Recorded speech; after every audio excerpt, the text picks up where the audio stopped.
This is Rogers TV. This program is brought to you by Rogers Xfinity, connecting you to more of what you love. Visit Rogers.com for more details. The opinions expressed in the following programs are those of the participants and do not necessarily reflect those of Rogers Cable or Rogers TV.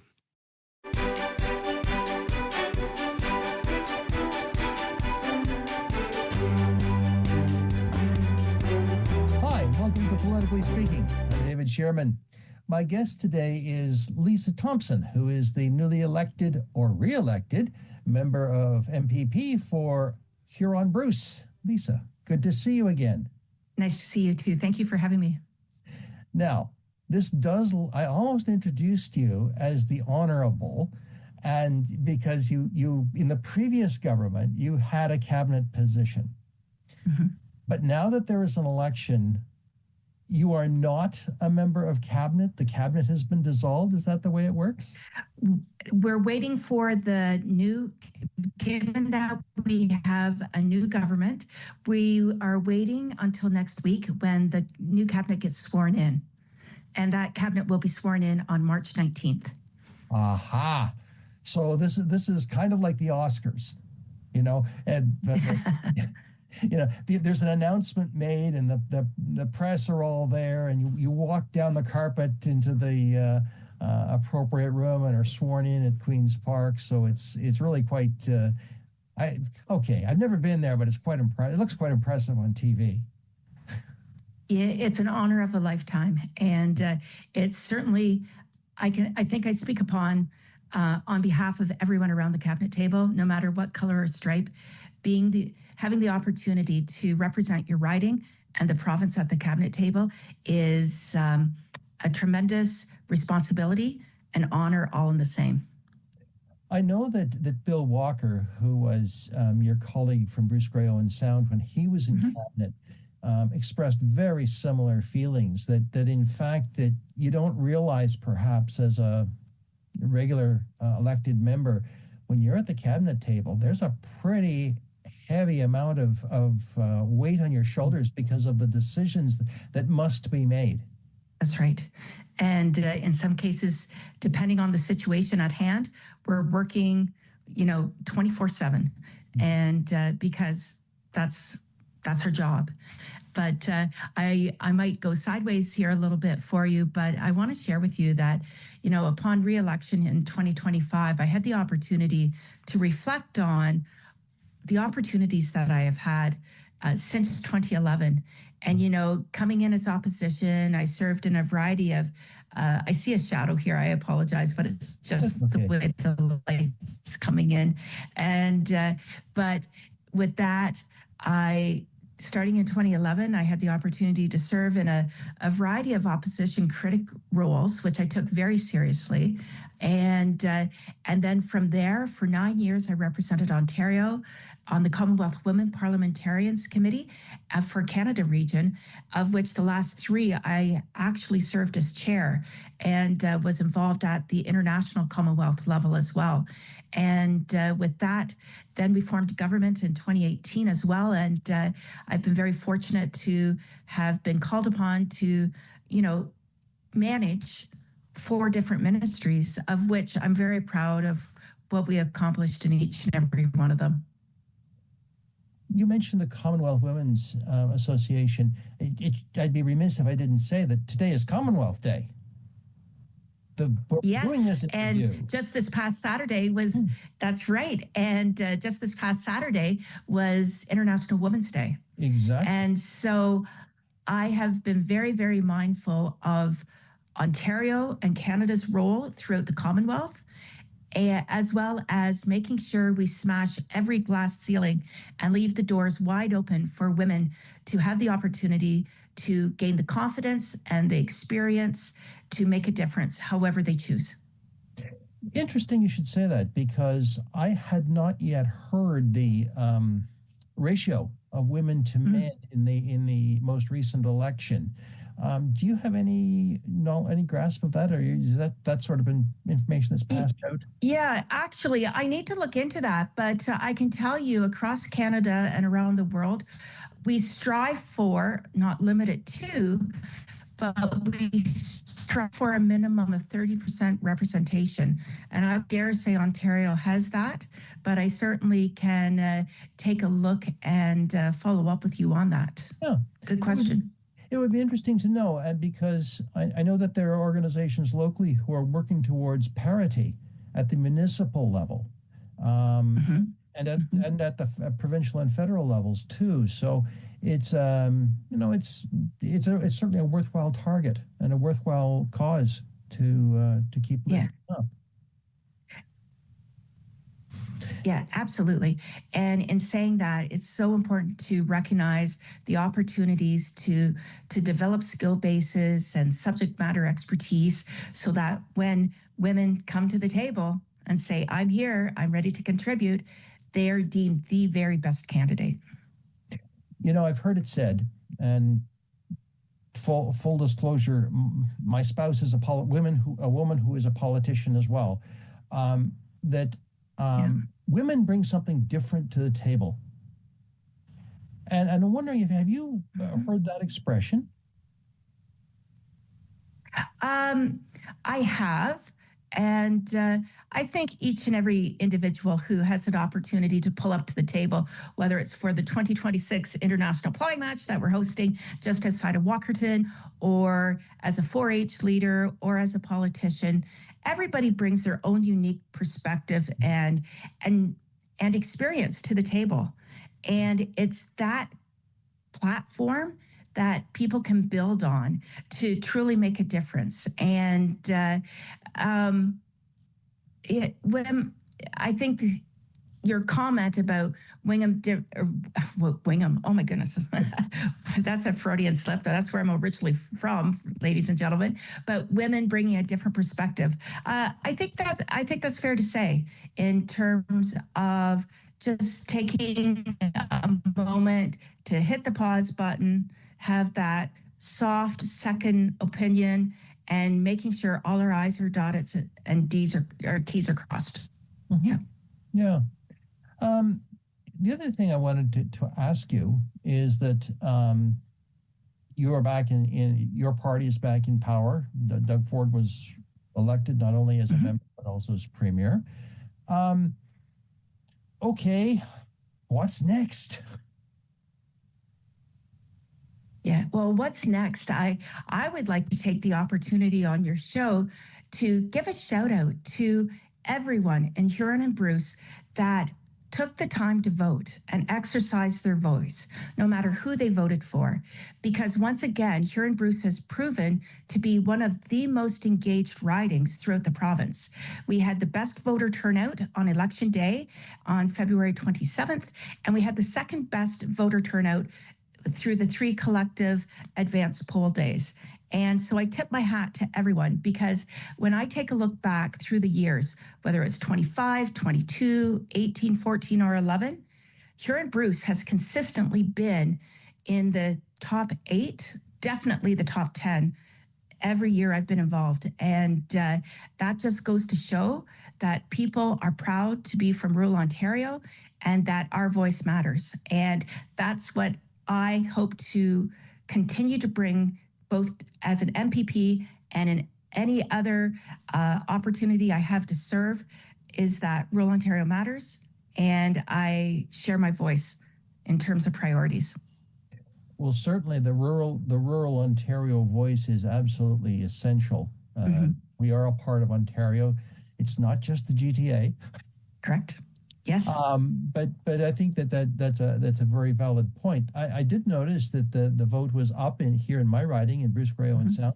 Yeah. And so that was a good sign. It's certainly not a disengaged electorate. No, not at all. And going door to door and attending it was, I really enjoyed this time of year for a campaign, because it's also AGM season. annual general meeting season. And I attended a number of those and sporting events and just being out and about on the main streets. And whether it was long-term care facilities and a respected, amazing choir of senior voices that have been there, done that, through to, parents around the ice. People are saying, we want to have confidence in our future. The economy matters. And I'll never forget this one gentleman. We were visiting in a long-term care facility, and, some seniors I spoke to, they either themselves experienced it or had siblings or parents that came through the 30s and the 40s. And they fought for what we enjoy today. And this one gentleman, at the conclusion of our conversation, he just kind of turned and looked back over his shoulder and he said, "Give him H, Lisa," quote unquote.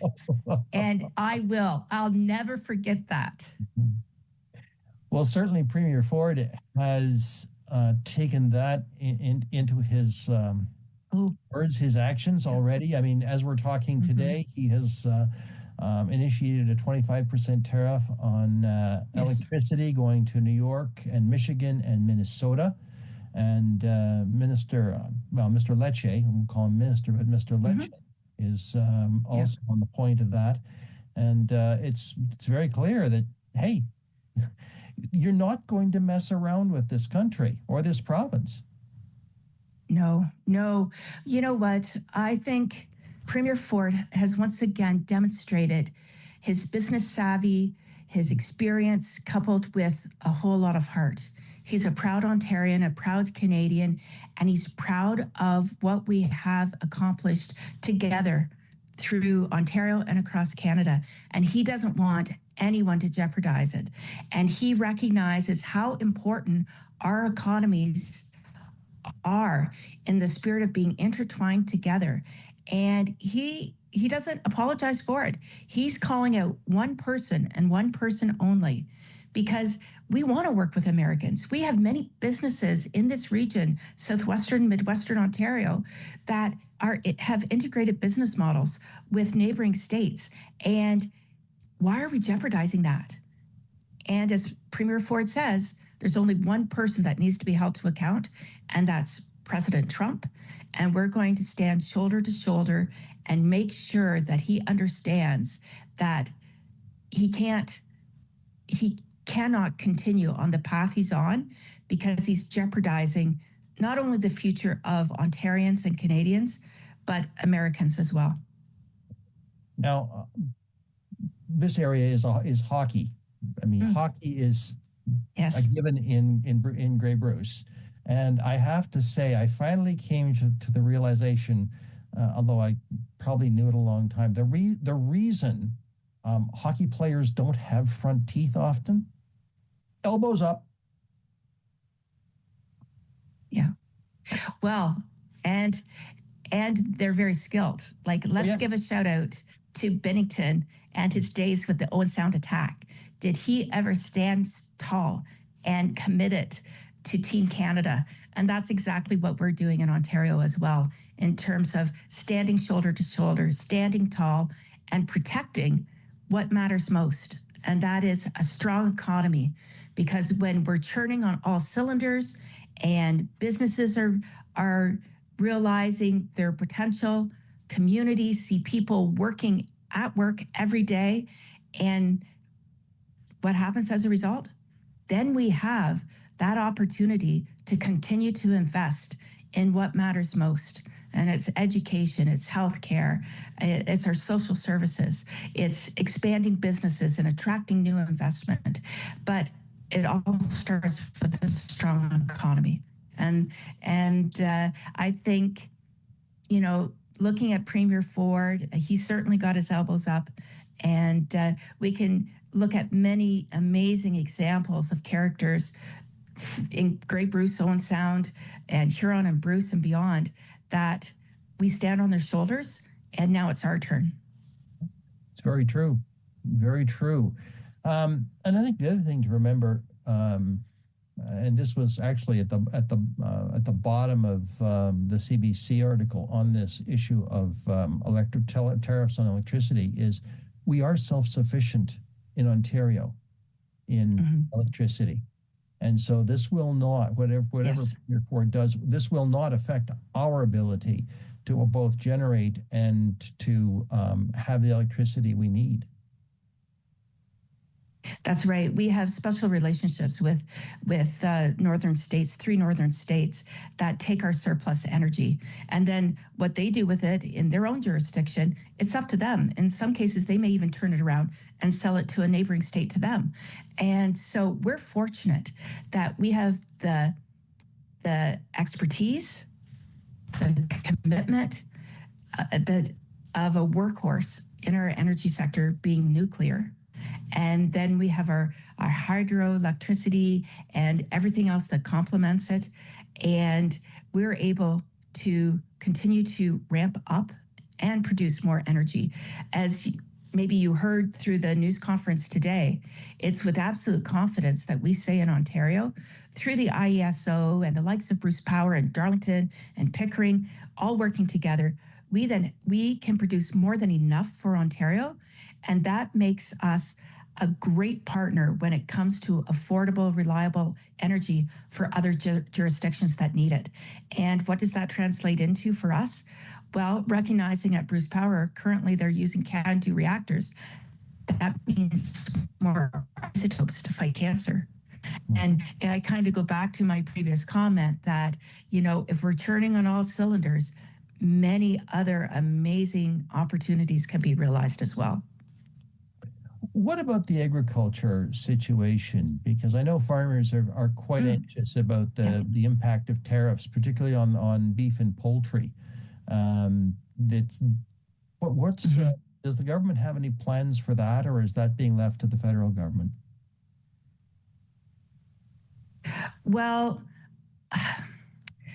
when you hear President Trump talk about the price of eggs, people in Ontario need to understand that here in Ontario, 3 years ago, when avian influenza was impacting jurisdictions across Canada and throughout North America during the migration of birds, spring and fall, we in Ontario had some of the best biosecurity measures throughout all of North America.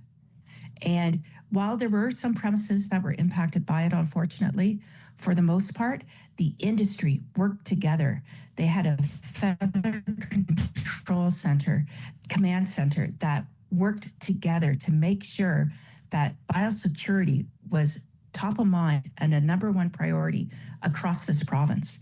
And as a result, we've been able to protect our feather industry, where unfortunately, south of the 49th parallel, that hasn't been the case. And so their poultry numbers have dropped off, therefore making eggs more expensive, if you will. And so, I encourage everyone to do their very best, no matter where they call home, when it comes to biosecurity on their farms. It really matters. And we have a proof point of how, when committed to biosecurity, nothing else can take a priority over top of that in terms of our success that we've had. In terms of beef and dairy, we've got an amazing beef industry that is going strong right now. And we have key players in the beef sector that are looking beyond. Yes, of course, North American markets are very important, but they're doing a beautiful job marketing Ontario corn-fed delicious beef worldwide. And so it is a proof point and a dotted line back to Premier Ford and anyone who's talking about markets. We'll add the MPP from Nipissing, Vic Fideli, into this conversation as well. Ontario has a lot of potential to continue to grow our international markets. It was easy to work with our biggest trading partner, which is the US. We're their number one trading partner with 17 states, number 2 trading partner with 11 more states. But this is going to make us stand up and say, can we knock down more interprovincial hurdles so that product can flow much more easily across Canada? And then also and we continue to grow the demand for Ontario product worldwide. I'll never forget being in Japan just a couple of years ago on a trade mission, and we were in a grocery store, a very popular grocery store, and traceability is very important around the world. And lo and behold, I'm going through some meat counters, and there was a picture of a farm family from Huron-Bruce. And I want to see more pictures of farm families from Huron-Bruce and Grey Bruce Owen Sound and from across Ontario throughout the world, demonstrating that some of the very best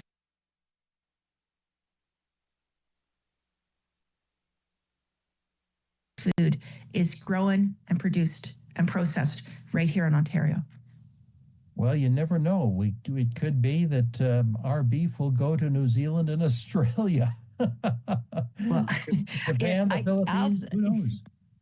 Well, honest to goodness, on that very same trade mission, I did happen to see some beautiful marbled Ontario corn-fed beef beside product from down under, and there was no question which one I would pick up and buy.